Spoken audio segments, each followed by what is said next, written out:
دا هغه کلمات دي چې په کوم الله ډېر خوشحالېږي او الله مونږ ته د خپلې خوشحالۍ خبرې ښودي چې دا ووایه زه پرې خوشحالېږم، دا ووایه زه به خوشحاله شم، دا ووایه زه به خوشحاله شم. نو په دې دوه څیزونو الله خوشحالېږي، یو د الله تسبیح سبحان الله چې پکې راځي، او د طالبانو خبرې تاسو ته ما ویلي وو، هغه مونږ طالبانو ته کوو، تاسو ته به حاصل ویم. مقصد یې څه دی؟ سبحان الله، چې موږ د دې خبرې عقیده لرو، د دې خبرې اقرار کوو چې الله ته د هر عیب نه پاک یې. نو چې ته ما ته ووایې چې ګورې تا کې څه عیب نشته، اگر چې زه د عیبونو ډک یم زه به خوشحالېږم که نه به خوشحالېږم. که زه تا ته ووایم چې یاره څونه ښکلې تا کې عیب نشته، څومره ښه وجود دی دی، تا کې عیب نشته، څومره ښکلی علم دی دی، د علم عیب نقصان هم تا کې نشته، سره د دې چې دا هر څه ناقص دي ته به خوشحالېږې که نه. نو چې زه الله ته ویم چې یا الله تا کې څه عیب نشته، الله زه وده کېږم خوب ته محتاج یم، تا له خوب نه راځي، ته خوب ته محتاج نه. الله زه ستړی کېږم خدای په تا ستړی نه راځي، الله ما له مرګ راځي تا له مرګ نه راځي. الله زه بیمارېږم تا له مرض نه راځي، الله زه بل ته چغې وم ته چاته چغې هېڅ ضرورت دې نشته نه چاته چغې وې. د ټول قدرت طاقت مالک پروردګاره دی.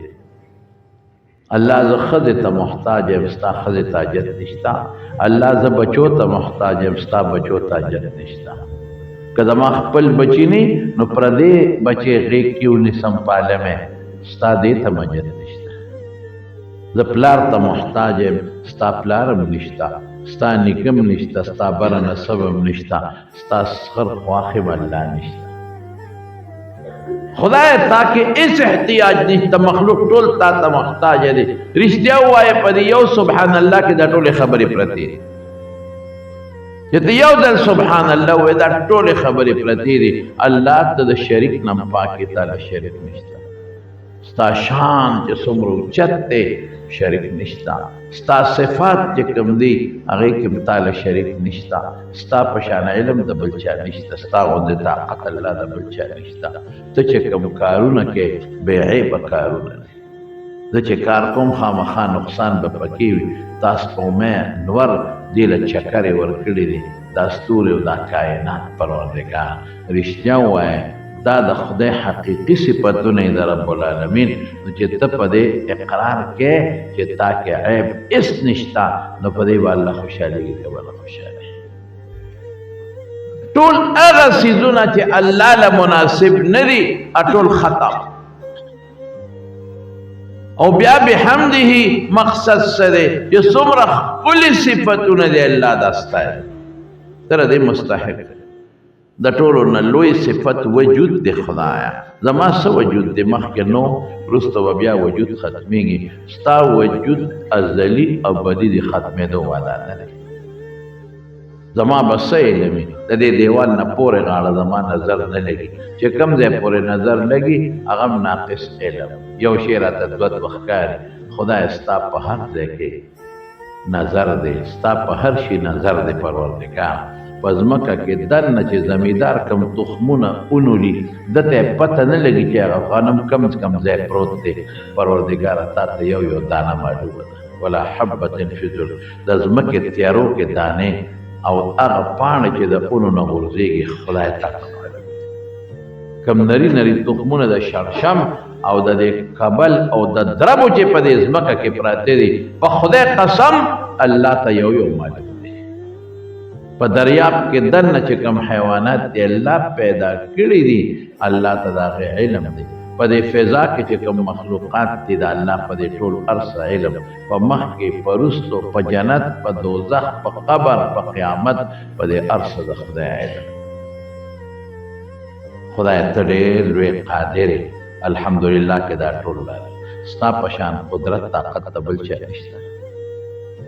زه به دنه څپېړه وباسم دی به مخکې چې زما لاس به ونیسي ما به راونیسي. خدای تا څوک رانیوي نه شي. زمونږ دا سټوکي ستا په لاس کې دي پروردګار، که مو کینې او که مو پاسې، که مو سملې او که مو روغې، که مو وجنې که ژوند راکې که زوی چاله ورکې که لور ورکې که ډېرې ورکې که ډېر زامن ورکې که څوک شنډ پیدا کې دا هر څه ستا په لاس کې د الله لیدل د الله اورېدل د الله خبرې دا د خدای صفتونه دي ژوند ورکول مرګ ورکول عزت ورکول ذلت ورکول دا ټول کائنات چلول کل یوم هو فی شأن دا ټول سیستم روانول د دې ټول ارس قائمون کې ذات الله دی د خدای ټول ښکلي صفتونه په دې یو رکوټي ټکي کې رالل چې بحمده دی العظیم خدایا ډېر لوی یې نو په شان کې شان دې ډېر لوی دومره د بل چا شان لوی نشته هېڅ چا العظیم خدای د صفاتو په اعتبار ډېر عظمت لري العظیم خدای د افعال او د کارونو په بنیاد ستا شان بل څوک نشي طالبان وی توحید ذاتی صفتی فعلی دواړه راغلي درې واړه شرک په صفاتو کې په ذات کې او په افعالو کې ټول ختم شرک باندې الله ډېر خفه کېږي په دې دوه ټکو کې د خدای ټول صفتونه راغلل په دې دوه ټکو کې د خدای ټول عظمتونه راغلل په دې دوه ټکو کې د خدای ټول لویي راغله په دې دوه ټکو کې د خدای ډېره بړایي راغله په دې دوه ټکو کې د الله هغه عظمت راغی چې د هېچا نشته په دې دوه ټکو کې تا دا اقرار وکړه چې خدای د هر قسم عیب نه پاک دی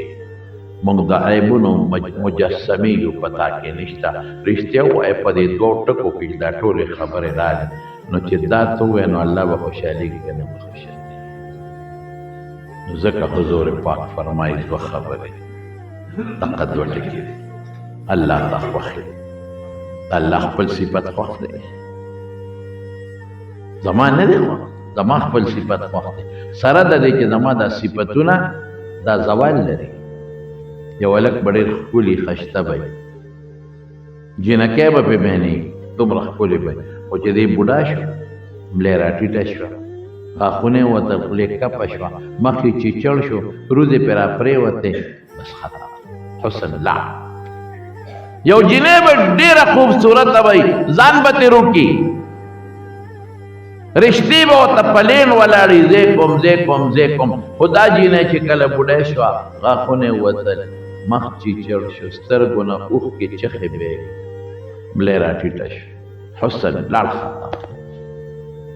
یو ملا به یې ښکلی عالم به یې طالبان به ته ګیر چاپېره ته وایي سبق به ته زده کوي چې بوډا شو هېر شو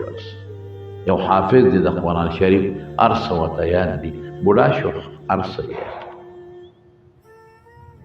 یو سړی د عزت خاوند به یې اخره کې بې عزته به شي یو سړی بادشاه به یې بادشاهي به ترې لاړه شي د خدای بادشاهي د الله نه تللی شي چرې نه یو سړی به د مضبوط طاقت خاوند دی پهلواني به کوي او جنګېږي به د غټو پهلوانانو سره خو چې بوډا شو هلکه وایي د ریټایرمنټ واخیست بس دی نور پهلواني نشي کولی دی نور باکسنګ نشي کولی دا ریټایر شو دی نور کرکټ نشي کولی دا ریټایر شو دی نور فوټبال نشي کولی دا ریټایر شو دی نور والیبال نشي کولی دا ریټایر شو د ده طاقت کمزوری شو ختم شو زما په رب قسم چې زما د رب طاقت نه ختمېږي قدرت ته ختمېږي نو چې زه د الله صفت کوم او دا صفت د الله نه ختمېږي زما صفت ما له الله راکړي د خدای راغله چا نه دي ورکړي ذاتي صفتونه نو الله به خوشحالېږي که به نه خوشحالېږي بیا په دې صفتو د قیامت پر ورځ به تله ډکېږي تله دومره غټه تله ده چې حضرت داود علیه السلام د الله نه سوال وکړ وی الله د قیامت پر ورځ چې ته پې وزن کې دا تله راته وښایه نو چې الله ورته وښوله نو بېهوشه پرېوته نو چې په هوش کې راغی نو جاړي ولې جاړي الله دا خو دومره غټه ده که دا اوه اسمانونه اوه ځمکې په یو چابړي کې واچوې په دې بوټې ګوټ کې ځایږي خدایا زما په عمل به دا څنګه کېږي دون عمل دا کم ځای نه راوړو کم ځای نه دون عمل لا پیدا الله وفرمایل اے داوده چې زه وغواړم په یو کجورې م ډکولی شي فکر مه کوه او رسول الله مبارک فرمایي چې سبحان الله تملأ نصف الميزان نیمه تله پې ډکېږي نیمه والحمد لله يملأه باقي نیمه په الحمد لله ډکه شوه نو په دې دوه ټکو دې پوره ترې ډکېږي دونه مهربانه ذات شته دا خو د پیغمبر مبارک زړه ته الله واچوي ما ينطق عن الهوى ان هو الا وحي يوحى نو هغې مونږ ته ووایي دا الله نه راوالي او مونږ ته یې راورسوي رسول الله صلی الله علیه وسلم نو په دې دوه ټکو دې پوره تله ډکېږي بدقسمت اوس پې هم نه کوي هاي هاي الله پې خوشحاله شو تله پې ډکه شو ژبه باندې اسانې دي سخت ستړی کېږي پې هم نه او حضرت ابو هریره فرمایي د حضور پاک نه حدیث نقل کوي چې چا په شواروس کې د ورځې سل کرته وي محیت ذنوبه ګناهونه به ختم شي و ان كانت مثل زبد البحر اگر که د دریاب د زګ عمره ولي دي او یو روایت کې راځي و ان كانت اگر که د دریاب د زګ نه زیات ولي دي وإن كانت مثل زبد البحر د دریاب د زګ عمره بل ځای کې راځي چې د دریاب د زګ نه ډېر ولي دي دا به خدای معاف کړي ټول به وایي که خیر انشاءالله دا ځان له وظیفه کې دا هغه وظیفه ده چې ما ته زما پیغمبر مبارک ښودلې ده دا هغه وظیفه ده چې رسول الله مبارک ته الله په زړه کې اچولې ده دا هغه وظیفه ده چې الله پې خوشحالېږي دا هغه وظیفه ده چې تله پې ډکېږي دا هغه وظیفه ده چې ته پې ستړی کېږې نه دا هغه وظیفه ده چې د خدای ټول صفتونه پکې دننه پراته دي بل دا هغه وظیفه ده چې پیغمبر مبارک خپلې نیازبینې لور ته ښودلی د پیغمبر په ټولو لوڼو کې کشره لور حضرت فاطمه رضی الله تعالی عنها او دا په حضور پاک ډیره زیاته ګرانه دا اولاد ټول پلار ته ګراني مور ته ګراني لیکن دا بعض اولاد نسبتا لږ زیات ګراني نو فاطمه په ټولو لورو کې حضور پاک ته زیاته ګرانه کشره وه چې مور یې وفات شو دا تې ماشومه پاتې شوې نور غټه وی دا وړه پاتې شوې ده د دې تربیت په خپل نبی کریم صلی الله علیه وسلم کړی او منی چې دې له کله کمیس جوړاو نو پیغمبر مبارک په خپل ول پلیشتو برابر پلیشت ما خفیت مشیتها عن مشیت رسول الله صلی الله علیه وسلم د دې چال د حضور پاک د چال بشان دا چې بتلو د شانه به دیو قتل تا به رسول الله مبارک روان دی په داسې انداز بتلا او حدیث کې راځي چې رسول الله مبارک به داسې روز نه و چې دې کار باندې داسې روز باندې او نبی کریم صلی الله علیه وسلم فرمایي د فاطمه کې دا سیدۃ النساء اهل الجنه د جنت د ښځو سردار دا داسې د پیغمبر خوښه او چې کله به داراله رسول الله مبارک وګورئ په مصنف د ابن ابي شیبه کې د آدابو په باب کې دا احادیث شته نو حضور پاک ورته ځای نه پاسېده نو ځان ته به یې رانږدې کړه قبلها ښکل به یې کړه او چې کله به رسول الله مبارک دې کره لاړ دا به پاسېدی مه پاسې او کله به پاسېده نو ځان ته به یې رانږدې کړه ښکل به یې کړه غرمه م ورکړه حضور پاک ته دی یو ځل د غرمې ورغی حضرت علی رضی الله عنه کور کې نو وی اے نبنو عمې کې د تره زوی دې څه شو د پلار د تره زوی خو خیر د تره زوی ورته وایي خاوند دې څه شو وی ما سره یې جګړه وکړه بار ووت ما سره یې نن غرمې آرام ونه کړ قیلوله حضور پاک چې ورشي علي وګورئ کوم ځای دی صحابي راغی وی صاحب جومات کې د دیوال سوري ته پروت دی وده دی نبی علیہ السلام ورغی په خاورو پروت ودو حضور پاک ته خاورې وڅنډلې قم ابا تراب قم ابا تراب اے خور والا باسا او بویت د حضرت فاطمه سره ولا جوړه انتهایی خوښه وه د حضور پاک فاطمه بزغه مني زما د غوښې ټوکړه د فاطمه من احبها فقد احبني کچا دې سره مینه وکړه ما سره مینه وکړه من ابغضها فقد ابغضني کچا دا خپکړه زه خپکړه او بل حدیث کې راځي دی کې نه بلکې چې چا پیغمبر خپک الله خپک او چې چا الله خپک نو الله به سزا ورکړي سفر نه چې به حضور پاک راغی کله به نیغ جومات ته لاړ او د جومات نه پس یا مخکې دا به فاطمه کړله بچې څنګه او مرض وفات کې چې دا حضور پاک لرانه نو ځان ته رانږدې کړه پې ور پرېوته غوږ یې ورته نږدې کړ نو چې د اوچته شو نو په ژړا شوه نو بیا یې ځان ته رانږدې کړه نو چې رانږدې کړه نو هغه د اوښکو خندا وکړه عایشې بیبي دې تپوس وکړو نه د پلار راز نه پاش کوم نو د وفات نه پسې دې تپوس وکړو وایي دا عجیبه کار و هم یو وخت کې ژړا و هم خندا ویاو چې رانږدې کړم راته وفرمایل چې بچې دې بیمارۍ کې زه درنه روان یم صبر وکړې ګورئ صبر وکړې چغې به نه وې فریاد به نه کې ماله ژړا راله د پلار په جدایۍ بیا رانږدې کړم وی بچې زما په خاندان کې د ټولو نه مخکې به ته ما پسې راځې او ته به د جنت د ښځو سردار یې نو ما وخندل خوشحاله شو او کله چې رسول الله مبارک وفات شو بې څونه دړمنه ده صبت علی مصائب لو انها صبت علی الايام سرنا له هدیه وی داسې مصیبتونه را باندې را پرېوتل که دا په دې ورځو ور پرېوځي دا د ورځو شکل به بدل کړي دا ورځې به شپې شي شلو کالو عمر کې وفات شو لږ د پاسه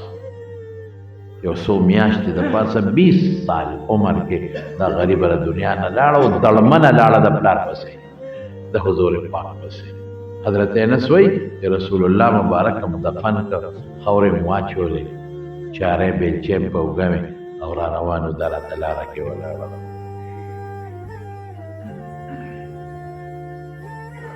اواز یې وکړ انسه لم یخ شو انسه لم خوشحاله شو چې د الله په رسول مو خورې ورواړولې دومره دړمنه وه د الله رسول دی د حضرت فاطمه پلار دی بل شان پلار دی شلو کال عمر لم خوشحاله شو لم یخ شو زما په پلار د پاس هم خورې واړولې د حضور پاک د وفات د شپږ میاشتې پس د دنیا نه لاړه شپږ میاشتې دا د کوره بار نه درم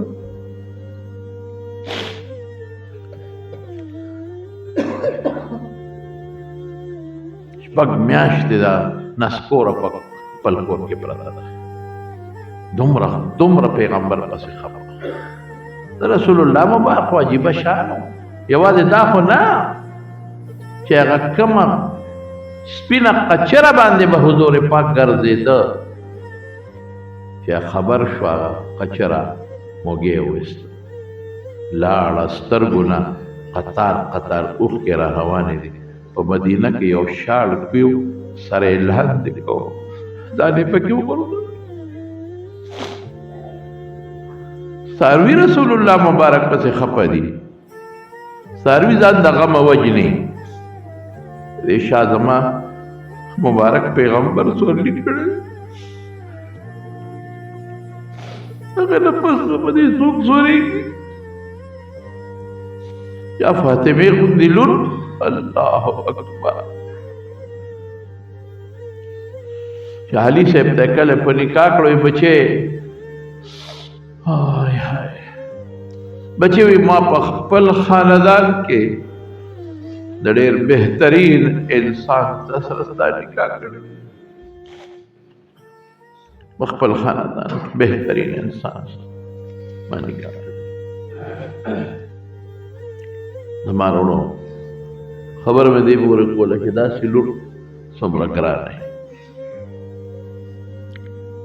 لیکن دی به غریبې په خپل کور کې میچن په خپله کار جرندې مشینان نو په مدینه کې په میچن به غنم غوړول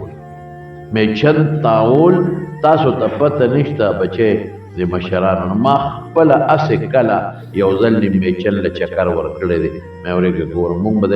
کلو کې به د کورونو کې به بعضې خلکو میچنې تاول مې ورېږه ګورو په خدای سخت شی دی لالا سخت به که نه هغې کې به هغه دغه به اوداسه ورته ویلې کېږي هغې کې به هغه لرګي او پل به د کاڼي او هم چې تاوه په غنمو غرار به یې کو سخت به او سخت دا مټې به د دې ښځو غریبانانو دا به غوټې شوې دا زموږ د ښځو کړي دي میچن به یې خپله تاوله اس ته به یې ګیا په خپله اچوله یو سرمن و یو سرمن ساروي دروازې به یې په اس ته ګیا چوله د شپې به پې ښځه خاوند اوده کېدل دا ژوند تېر کړی دی نو علي ورته وی فاطمې وی بابا له دې غلامان راغلي دي ته لاړه شه یو غلام ته وغواړه چې د سره لږه سانتیا پیدا شي چې دا راغله حضور پاک کورونو چې رسول الله مبارک راغی ام المؤمنین ورته وی فاطمه راغلې و زر ورکړه لاړه حضرت علی وی زه او فاطمه ملاستو دې کې حضور پاک راغی مونږ پاسېدو یې مه پاسې کېناست خپې مبارکې وغځولې وی دا خپې دا پنجه زما خېټې سره وجنګېده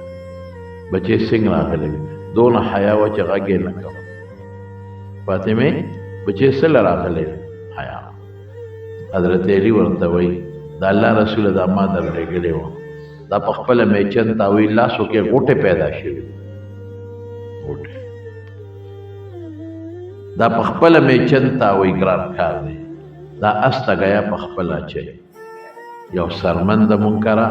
دروازې پې اس ته ګیا چې د شپې پې دواړه ورده کېږو اوبکې په سرمنو تاسو خوب مونږ په تولی خوب نه راځي مونږ په فومونو خوب نه راځي اعلی فوم ګورو دا کمزورې دی نه ښه فوم ګورو دا الله د دې نعمتونو قیامت پر ورځ به موږ څه جواب ورکړو وروڼو موږ له الله څه رانه کړل موږ ډېر ناشکره یو موږ د الله ډېر ناشکره یو موږ له الله په ژمي کې ګرمې اوبه راکړې هیټرې راکړې په اوړي کې سیګان هم پکې راکړل هر څه خدای راکړه الله موږ ستا شکر ادا نه کړو خدای موږ له شکرې طاقت راکړه الله موږ له شکرې طاقت نو ما ورته وی چې بچې فاطمه لاړه شه حضور پاک له غلامان راغلي کې غلامې در چې تاسو سره کار کوي لکه صراحت بدل د دوارو جهان مبارک پیغمبر د انصاف نور د انصاف سپو میں حضور پاک مبارک اخبل نیاز بھی لورته وي بچې د بدر یتیمانان ډېر محتاج دي خلکو مونږ کې راوړو خپلو بچو له راوړو یتیم دې غرق شي او غریب تباه دی خو چې زما خېټه مړه شي او زما بچي مړه ټول ریاض بینه بچې د بدر یتیمانان ډېر محتاج دي چې پلارانې په جهاد کې شهیدان ابراهیم اغویلور تا ته یو شیخ یم چې د مرګي نه ډېر بهتر دی چې کله سملې بچې درې دېرش کرته سبحان الله وایا درې دېرش کرته الحمدلله وایا او څلور دېرش کرته الله اکبر وایا دا د مرئی او د ویز او د غلام نه ډېر بهتر. د حضور پاک سونه انصاف او څومره دومره نیازبینه لور، کشره لور، عمر نه کمه لور په کار دا وه چې ورکړې وي. قرآن کې ورته الله ویلي دي واعلموا انما غنمتم من شیء فان لله خمسه وللرسول ولذي القربى. چې د پیغمبر رشتہ دار د نورو نه مخکې دي ورکوه، لیکن بیا هم نه ورکوي. دا انصاف. دا کلمات یو نو چې خپلې نیازبینې لور ته محمد مصطفی صلی الله علیه وسلم کوم څیزونه ښیي خو فایده به یې پکې چې د تسبیح فاطمې وایي دا پکې پراته دي. په سبحان الله وبحمده سبحان الله العظیم کې دا پراته دي. سبحان الله پکې راغی او الحمدلله په بحمده کې پروت یو معنی او الله اکبر په العظیم کې پروت دی. العظیم چې کومه معنا ورکوي دا د الله اکبر معنا ده. نو ګوره تسبیح فاطمې پکې راغی. دریم تسبیح الملائکه، پاسمان کې فرشتي چې کوم تسبیح وایي سبحان الله الحمدلله. فرشتو ته خو پته ده چې کوم شی د الله ډېر خوښ دی. تسبیح الملائکه مشو. او زما ورور یو بل درته ووایي دا شیطان چې دی که نه حدیث کې راځي الشیطان جاسم علی قلب ابن آدم. شیطان د بنی آدم په زړه ګونټې ماتې کړي پرېږدي نه. اذا غفل وسوسه چې کله دا بنی آدم د خدای نه غافل شي دا شیطان ورته وسوسې اچوي د ګناه. و اذا ذکر الله خنسا او چې کله دا انسان د الله ذکر شروع کړي نو دا شیطان بیا پټېږي تښتي. دا د الله ذکر شو سبحان الله سبحان الله العظیم وبحمده د خدای ذکر شو.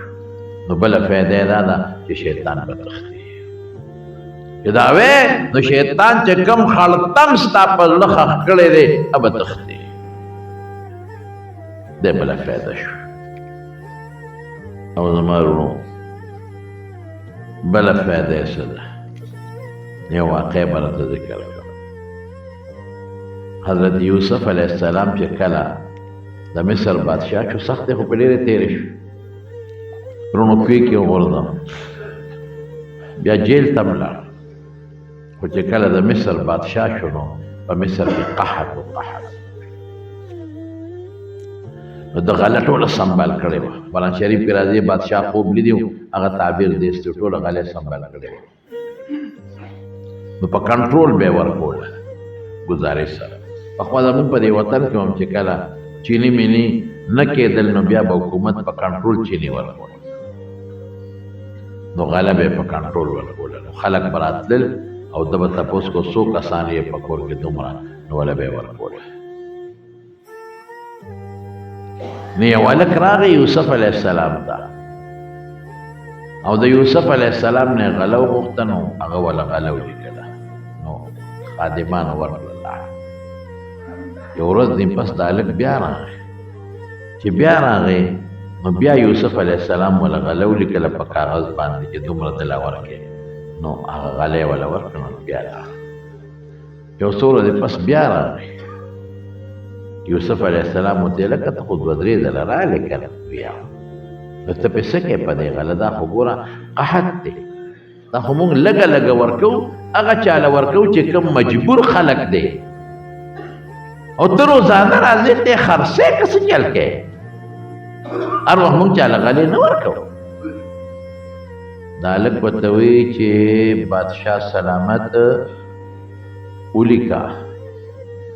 که ځان مې درته وښه او خپل تعارف مې در سره وکړه ګورې چې څونه غواړم بیا به راکړې. دا ټوله خمبې او دا هر څه به بیا راکړې که ځان مې درته وښه. بس هغه قلم کېښود ویې ته څوک یې راول ځان وښه. وی بس ما پرېږده وکنه ولیکه غله دومره راله ولیکه نه لیکه یې څوک زما رونو کې څوک یې که څوک یې وی نه زه هغه کس یم چې په تا زلیخې الزام ولګوو څپۍ دې ما کړې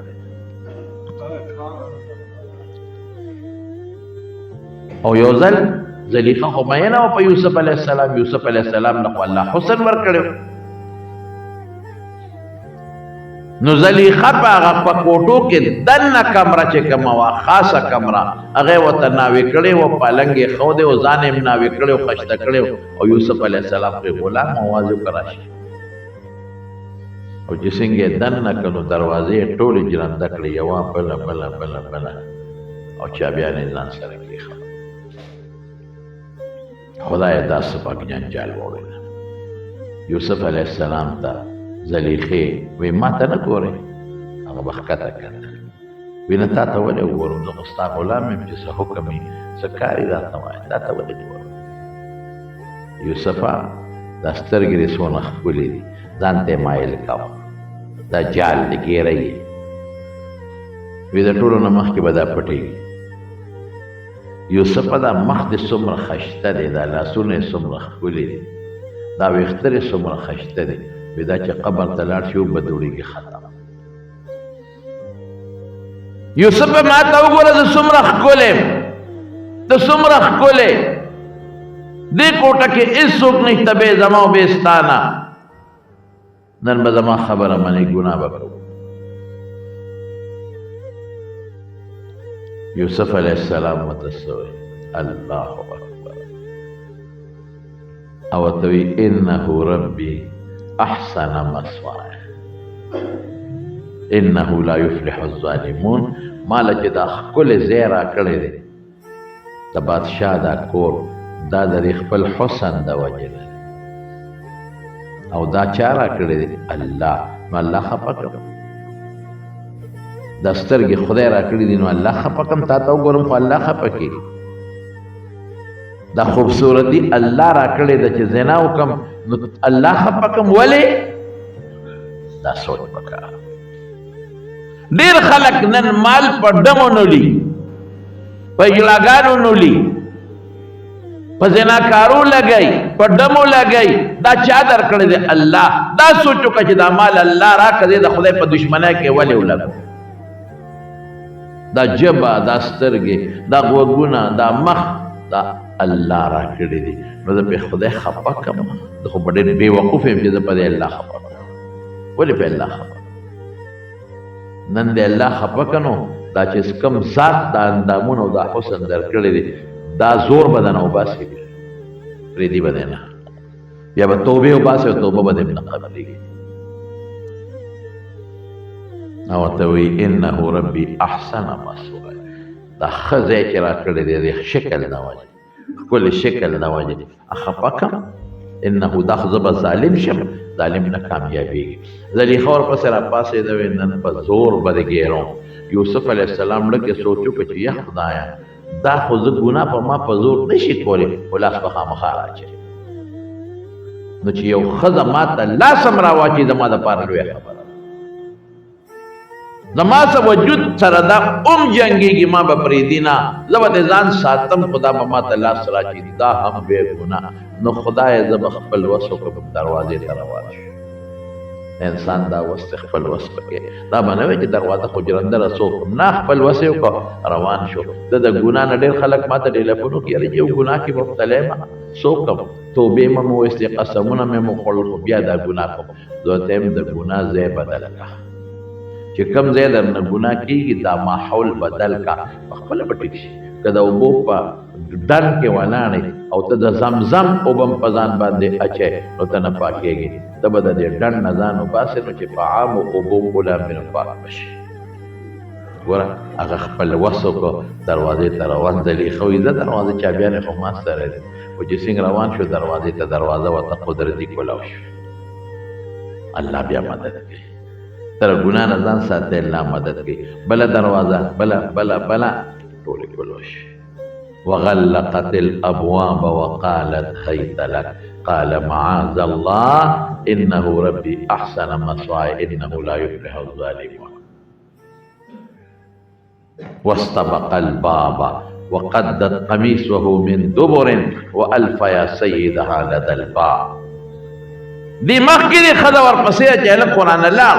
ښځې شاته نه لمن نه ونیوه، د زور لګو لمن وشلېده، دا خو خواهش په مخه کړې وه، په ځان نه پوهېده. دروازې نه بار یوسف علیه السلام هم ووت، زلیخا هم ورپسې ووته. بادشاه ناست دی، د زلیخې خاوند ارسي ولیده. دا څه وشو؟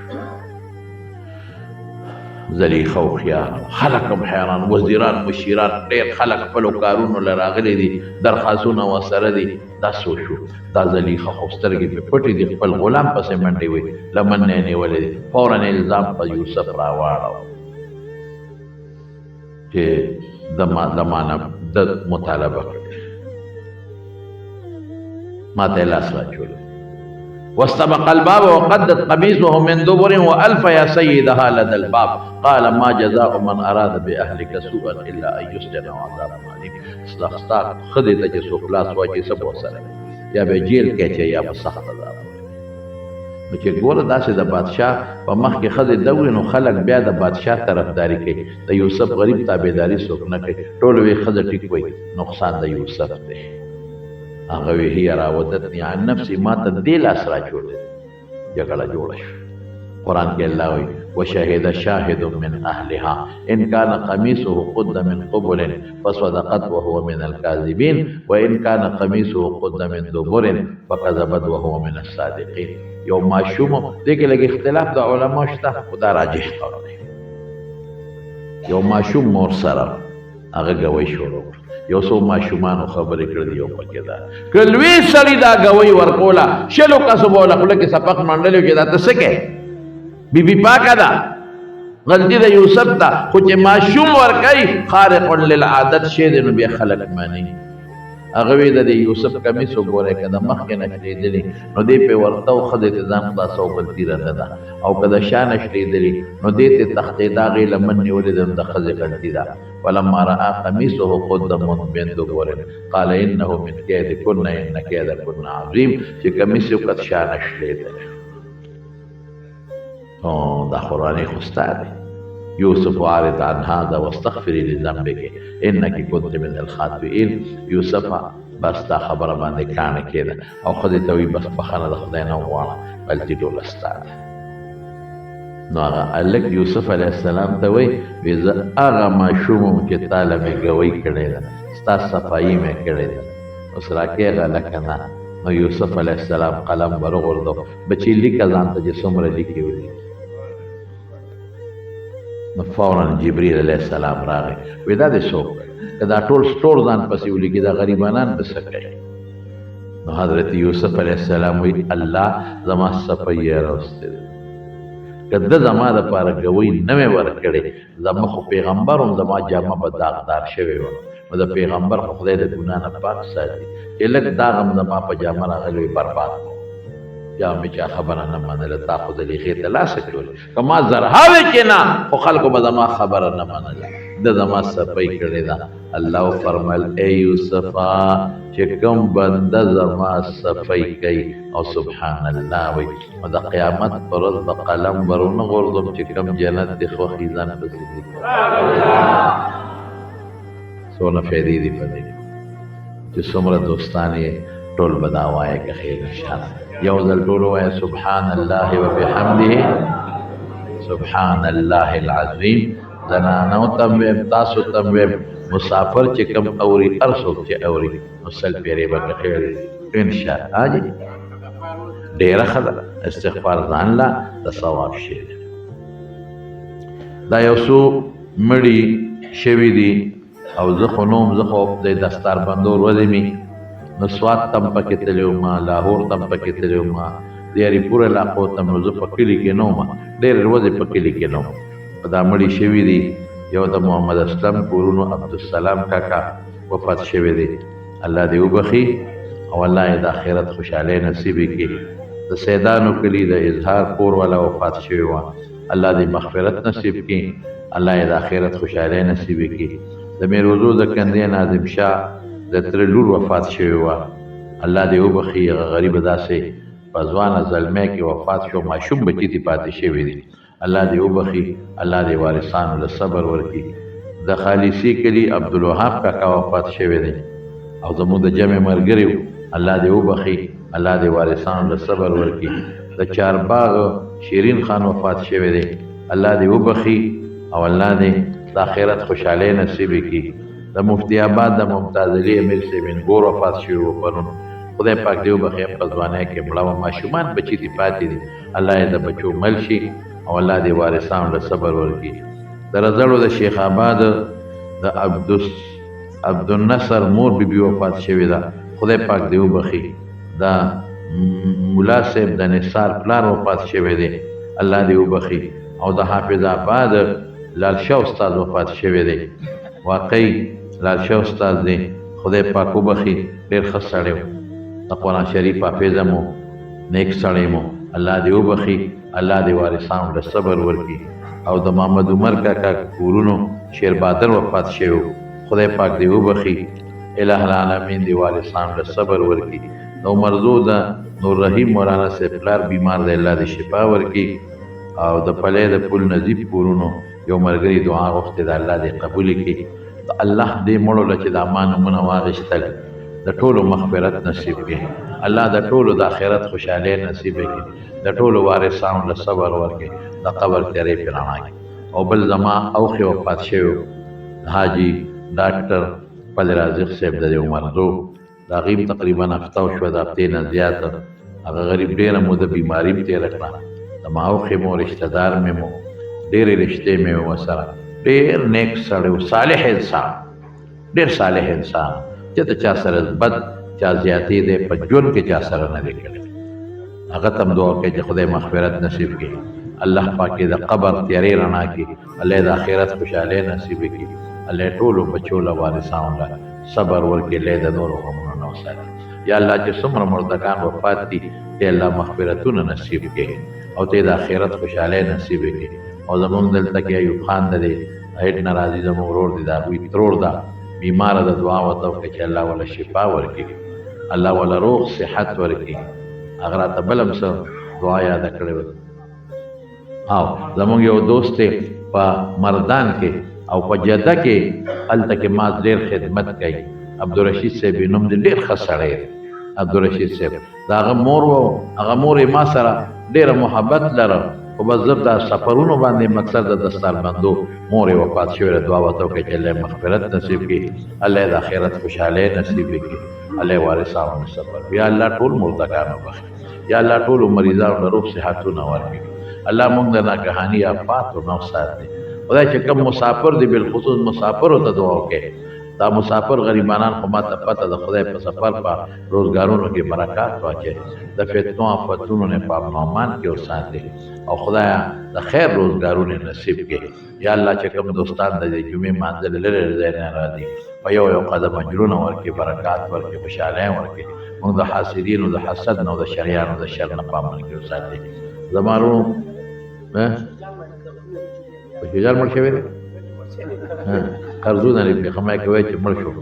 په شجار باندې قرضونه دي. خدای پاک دې ولا خلاص کړي او الله دې ولا خیر ورکړي. بل زمارو وخت مې ډېر واغش، خدای یو خبره مې زړه کې واچوي. راتلونکي الیکشن را روان دي، بیا به تاسو په جنډو یو بل سره جګړې کوئ، په پوسټرو به هم جګړې کوئ. خدای ګواه دی کوم دا لیډران پکار شي، دغه ګاونډي رور برې پکارېږي. قبر ته به دې دا ګاونډي ښخوي، قبر کې به دی چې کټ به دې اوچتوي، د میلمه قدر به دې کوي. دا مهرباني وکړئ. بس اوس درته دا خبره ځکه نه کوم د وټو چې دې کې د هر پارټۍ او هر قسمه خلک ناست دی، نو د چا ته دغه نه کوم، خو دا مهرباني وکړئ چې یو بل سره جګړه نه کوئ. وګورئ چې کوم صالحه کس دی، صالحه کس او یا د چا مشران صالحان دي، دیندار دي، وګورئ بس هغه له خپل وټ ورکړئ. او باقي دا خبره چې یو بل سره جګړې په جنډو په پوسټرو اکثر پکې دښمنۍ جوړې شي، نه دا ساتي په اتفاق او په ښه ماحول کې د الیکشن وکړي. او دا دعا د خدای نه وغواړئ، دا وکړئ چې خدای زموږ مشران هغه مقرر کړي چې په زړه کې ستا یره خدای زموږ د دې ملک هم حفاظت وکړي زموږ د دې ملک هم بلا دشمنان دي خدای د ملک د ادارو حفاظت وکړي تاسو سوال وکړئ چې د ملک ګوټ ګوټ کوڅه الله د قرآن او په سنت په رڼا باندې روښانه کړي وصلی الله تعالی